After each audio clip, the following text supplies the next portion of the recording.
mecanismos que nosotros hemos implementado permiten que incluso el inspector de trabajo pueda hacer comparecencias virtuales a través de estos mecanismos o plataformas de comunicación que existen, como las que estamos teniendo comunicación el día de hoy. Vitrina Laboral es una ayuda tanto a empresas y trabajadores para que interactúen de una manera más rápida y eficiente. Amigos, bienvenidos una vez más a Vitrina Laboral. Mi nombre es Mari Carmen Sió.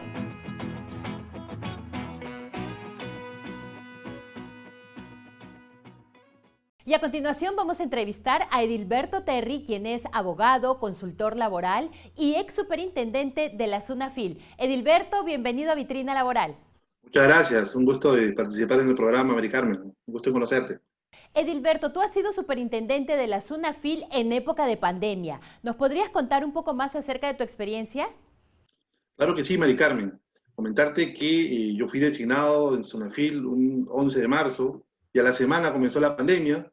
Se tuvieron que establecer una serie de estrategias para poder adecuarnos a trabajar en esta nueva coyuntura, en la cual teníamos que fiscalizar todos los centros laborales, resguardar los derechos de los trabajadores en una situación en la que los inspectores no se podían trasladar físicamente en todos los casos, ¿no? Entonces, modificamos protocolos, directivas, implementamos herramientas tecnológicas y difundimos mucho el tema de el contacto virtual con el trabajador, que hizo que SUNAFIL esté a nivel nacional en todo el país. Entiendo. Y durante esta época de pandemia, ¿cuántas denuncias ha recibido la SUNAFIL? Durante el estado de emergencia, que aún continúa, SUNAFIL ya viene recibiendo más de 30.000 denuncias. 30.000 denuncias y esto se ha incrementado ahora en esta pandemia por dos motivos. Primero, por el miedo que sienten lógicamente los trabajadores, las dudas crecientes de los empleadores respecto a cómo aplicar las normas laborales, así como también el mismo hecho que se dieron facilidades para poder presentar las denuncias de forma virtual. Eso generó un incremento bárbaro de denuncias. Entiendo, Edilberto. ¿Y cuáles han sido esas principales denuncias? Claro, comentarte que estas denuncias, principalmente por el miedo que te comentaba que existe hasta ahorita, por el tema de la pandemia, estuvieron vinculados principalmente al cumplimiento de los planes de vigilancia, prevención y control del COVID en los centros de trabajo, después el pago de liquidaciones y beneficios sociales, despidos arbitrarios, hubieron bastantes despidos arbitrarios, dada la coyuntura económica que vive el país, y se generaron también denuncias por desnaturalizaciones de contratos de trabajo, ¿no? Ya sea porque el empleador no observaba las normas para la contratación temporal que hizo de sus trabajadores o desnaturalizaba contratos de locación de servicios. Entonces, se generó una gran carga de denuncias laborales y a la fecha SUNAFIL ya ha atendido más del 70% de esta carga, ¿no? Toda vez que diariamente se sigue incrementando y la cantidad de denuncias es muy dinámica ahorita. Claro, ¿y cómo hizo la SUNAFIL para poder atender dichas denuncias? Porque de un momento a otro también, Edilberto, nos vimos en una situación de incertidumbre. Así es, mira, para atender las denuncias se implementó una estrategia que establecía darle una atención rápida a las denuncias priorizadas, específicamente en los temas principales que te comentaba en un inicio: despido arbitrario, el no pago de beneficios sociales, de naturalización de contratos, que generó que nosotros sacamos un protocolo priorizando las denuncias que vamos a atender, así como que nos permitía atender estas denuncias de forma virtual a través de un módulo que se denomina el módulo de gestión de cumplimiento, que implicaba a nosotros vía virtualmente a través de casilleros electrónicas enviarle al empleador denunciado un requerimiento para que sustente documentalmente en 5 días hábiles el cumplimiento de la obligación de la cual había sido denunciado. ¿Eso qué generaba? Que las denuncias eran atendidas por el miedo de las empresas a ser sancionadas en 5 días hábiles de notificadas, ¿no? Y eso fue algo revolucionario porque una inspección normalmente demora aproximadamente 60 días, ¿no? Entonces, fueron mecanismos de repotenciar también equipos de trabajo, repotenciar equipos informáticos, que permitió brindar el servicio más cerca al ciudadano, ¿no? Y eso es la forma en que se iba atendiendo hasta el momento. Claro, ¿y cómo ha influenciado el tema, me da curiosidad, el tema de la tecnología? Porque claro, si bien es cierto las denuncias de por sí, cuando uno va presencial o iba presencialmente a hacer algún tipo de denuncia, ya tomaba un tiempo. Pero con este tema de la tecnología, ¿esto de repente ha hecho de que estas denuncias se agilicen un poquito más o siguen llevando el mismo tiempo? No, claro que sí, mira, tuvimos que ser bastante innovativos en este estado de emergencia, en este estado de inmovilización, en esta tragedia que vive el país, y generamos que las denuncias se puedan presentar a través de la página web. Los ciudadanos ingresan a la página web de Sunafil, que es www.sunafil.gov.p, llenan un formulario muy sencillo, pueden adjuntar medios probatorios y de forma automática llega esta denuncia a la base de datos de Sunafil, es asignado a un inspector de trabajo y dentro de los mecanismos que nosotros hemos implementado, permite que incluso el inspector de trabajo pueda hacer comparecencias virtuales a través de estos mecanismos o plataformas de comunicación que existen, como las que estamos teniendo comunicación el día de hoy. Permite registrar las comparecencias, permite actuar pruebas. Eso es sin perjuicio también, es importante señalar que la visita presencial, la presencia física del inspector tampoco no se dejó de lado, sino que va a la par. Se maneja a la par el tema tecnológico, el tema virtual, así como el tema presencial. Y eso ha dado muy buenos frutos. Asimismo, también para este tema terrible de miedo, de confusión entre muchos, generó que en Sunafil yo dispusiera que se reforzara el tema de la comunicación y la absolución de consultas. Entonces, en mi gestión implementamos un aplicativo en la página web que se llama Sunafil Responde, a través del cual Sunafil responde chats a través de la página web de forma inmediata. Y esto es muy bueno porque incluso ha generado que en esta semana Sunafil haya logrado un reconocimiento de la Asociación Ciudadanos al Día como una buena práctica gubernamental. Se han recibido más de 20.000 consultas a través de ese chat y así como también implementamos un call center donde se han recibido también más de 30.000 consultas y se han absuelto. Entonces, ¿cuál es el tema? El tema acá importantísimo es el valor público que se genera es dar información, genera tranquilidad en el ciudadano y asimismo dar una respuesta creativa e innovativa en la atención de denuncias a través del mecanismo que te estoy comentando. Ahora imagino que de acuerdo al tipo de denuncia se tiene que presentar estas medidas o medios probatorios que me estabas mencionando hace un momento. ¿Nos puedes dar un ejemplo tal vez acerca de esto? Porque claro, si yo de repente estoy haciendo una denuncia y tengo que tener pruebas para poder demostrar de que está sucediendo esto, ¿cuáles serían? Claro, por ejemplo, esta denuncia virtual tiene la posibilidad de poder adjuntar pruebas. No necesariamente la tienen que presentar porque ya el inspector de trabajo la va a buscar dentro de la inspección que realiza, ¿no? Pero pruebas que puede colocar dentro de esta denuncia podría ser, por ejemplo, un locador de servicios que recibe un correo electrónico, por ejemplo, de su jefe, a través del cual está disponiendo actos de subordinación como fiscalizaciones o una sanción, podría ser un elemento probatorio para que el denunciante pruebe efectivamente que hay una desnaturalización de un contrato, que es una locación de servicios encubierta, donde realmente existe un contrato de trabajo, ¿no? O podría ser de repente algún tema puntual de algún tipo de despido, a través del cual podría adjuntar de repente una carta de despido u otros elementos que considere necesario. Recalco, no es necesario precisamente que adjunte un medio probatorio, pero sí facilita la labor del inspector de trabajo, ¿no?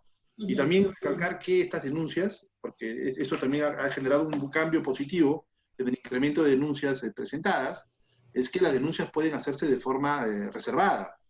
Anónima, ¿no? Porque muchos también sienten este temor de repente que la persona o la empresa para quien uno está trabajando vaya a tomar algún tipo de represalia, uno se quede sin trabajo y eso hace justamente de que un grupo muy grande en el país no diga nada. Así es. Entonces, este aplicativo que está en la página web permite que, o sea, si bien es cierto, uno tiene la obligación de identificarse en la hora de realizar la denuncia, hay una opción en la cual uno puede reservar la identidad. Entonces, uno coloca esa opción y la reserva de identidad es absoluta y permite al inspector de trabajo actuar, solicitar información con el resguardo de la identidad del trabajador. No necesariamente el denunciante es un ex trabajador despedido, sino también son trabajadores que mantienen un vínculo laboral. y esta facultad, esta opción de poder reservar su identidad, les puede dar una seguridad a ellos para poder denunciar algún hecho irregular de su empleador. Claro, claro. Ahora, Edilberto, así rapidito, has mencionado desnaturalización de contrato. ¿Me puedes explicar, así bien con manzanitas, qué significado tiene para que toda la gente que nos está viendo pues sepa cuál es el significado y cómo es que tendría que manejar esto, ¿no? Claro, mira, así rapidito nomás para comentarte podríamos partir bajo la premisa que un contrato de trabajo se constituye en base a tres elementos básicos. ¿Cuáles son? Es la subordinación, que el servicio sea personalizado y que exista una remuneración. Si es que existe cualquier tipo de contratación por recibo por honorarios, donde confluyen estos tres elementos, automáticamente es un contrato de trabajo. Y eso lo puede hacer valer la persona afectada en el Poder Judicial.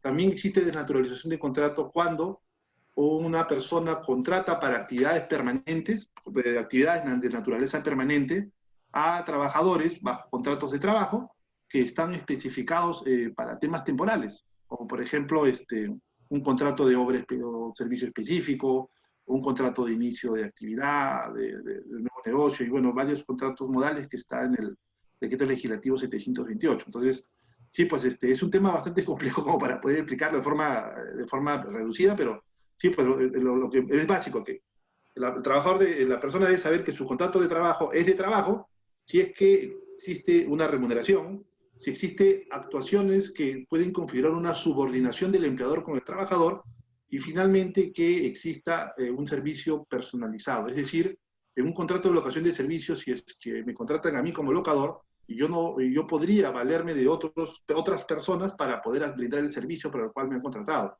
En un contrato de trabajo no. Si contratan a Mari Carmen tiene que trabajar. Eso es un contrato de trabajo. Pero tienen que confluir los tres requisitos al mismo tiempo. Edilberto, ¿y qué pasa en el caso del que contrata, del empresario? Porque muchas veces también ellos carecen de información. Así es, mira, el que contrata tiene que saber exactamente las obligaciones o requisitos que debe cumplir para contratar. Lógicamente, si el empleador ve que va a contratar a una persona para desarrollar servicios laborales de naturaleza permanente, tiene que ofrecer pues un contrato de trabajo.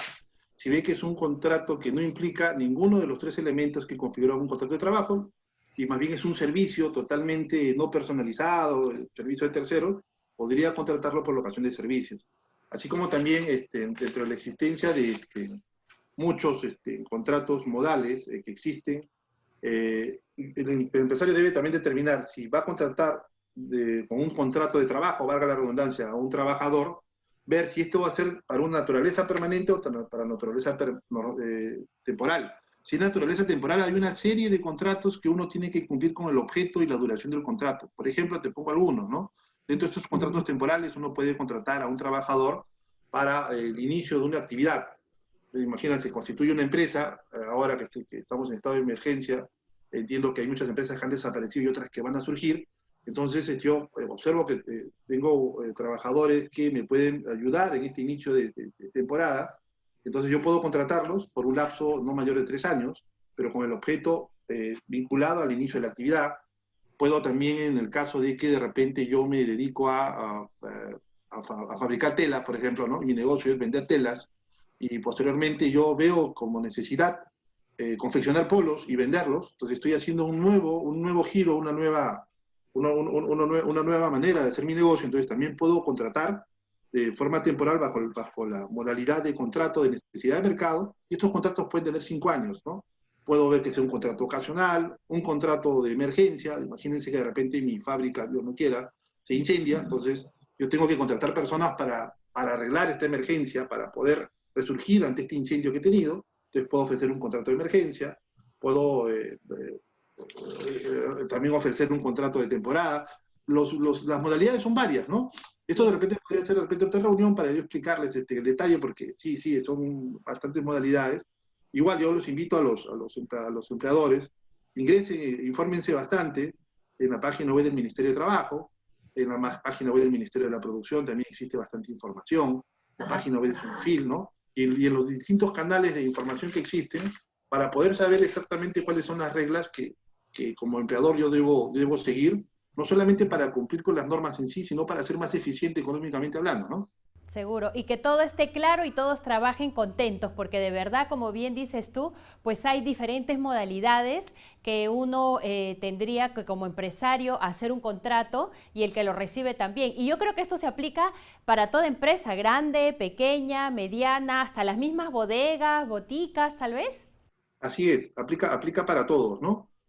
Claro, para las micro y pequeñas empresas tienen una regulación especial, pero en sí, dentro de la generalidad, se aplica a todos, ¿no? Claro.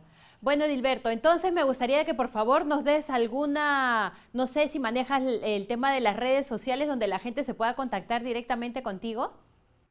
Claro que sí, mira, le proporciono un correo electrónico, mi correo electrónico es eterri@terrivaldesabogados.com, le repito, es eterri@terrivaldesabogados.com, o en todo caso nos pueden ubicar también en las redes sociales, en LinkedIn o en Twitter, ¿no? En Twitter como editerri, @editerri, o en todo caso en LinkedIn con mis nombres. La idea siempre es poder ayudar a los trabajadores, a los empleadores, en poder vivir ahora en esta etapa de reactivación económica. La reactivación económica es muy importante para el país en estos momentos de crisis, pero también es poder caminar seguros, tanto desde el punto de vista de la seguridad y salud de los trabajadores, como de la eficiencia empresarial dentro de un campo ordenado de predictibilidad jurídica. Claro, claro que sí. Nos quedó muy claro. Muchísimas gracias, Edilberto, por tu tiempo. Y bueno, ya para la próxima, creo que va a ser ya el programa entero contigo porque sí que tenemos y nos has dejado con varias preguntas. Así que por ello, muchísimas gracias. Muchas gracias, Mari Carmen. Un gusto. De Saludos. igual manera. Gracias por acompañarnos. No se pierdan, ya lo saben, vitrinalaboral.com a través de YouTube y también en Radio Canal Identidad. Vitrina Laboral. Encuentra trabajo, encuentra trabajadores y trabajadoras.